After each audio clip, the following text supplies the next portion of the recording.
Do you think the Ontario Hockey League has had enough? I mean, has it had its share of problems for one season?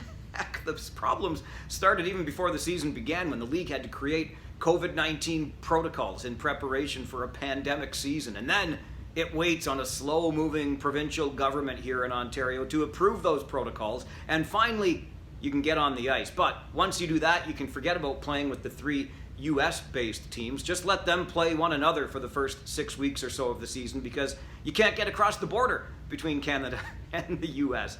Of course, once you're on the ice, the other problem is those protocols you put in place, you're going to have to implement them because you know that the overall health and well-being of players and teams is your primary concern. But that also means postponing games, rescheduling games, the lion's share of which are yet to be rescheduled. And in the midst of all of this, you've got the fluctuating pandemic restrictions. Who's allowed in the arena? When can we have fans coming back? How many are allowed to be there? Do I have to take a test now? Can I take a test later? How many tests do I have to take? When do the results come in?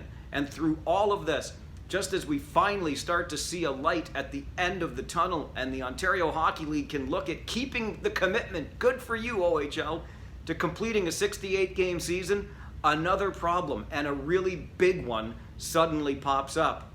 The blockades. Look, if you're involved in the blockade, if you're supporting the blockade, I get where you're coming from. You're mad because your government is asking you to get a vaccine against a potentially deadly disease. You know, of course, that the same mandate exists in the US, so even if you fight it here, you're not going there. But let's just put that aside. The blockades are impacting Ontario Hockey League teams. Hours and hours of disruption on a single trip across the border. Maybe a team gets stuck and has to overnight somewhere, which costs more money. Time itself is money. And I know what you're thinking. You're thinking, Farwell, come on. There are industries that are impacted far greater than the OHL by these blockades. I get it, but you're mad at your government. What does blockading industry have to do with that? Take your issue to the government. So you're damn right I'm looking at this through the lens of the Ontario Hockey League. No disrespect to the automotive industry and so many others that are being impacted, but I work in the Ontario Hockey League. I love the Ontario Hockey League, so I'm going to look at it through that lens. It's all about me, me, me, me, me, me, me.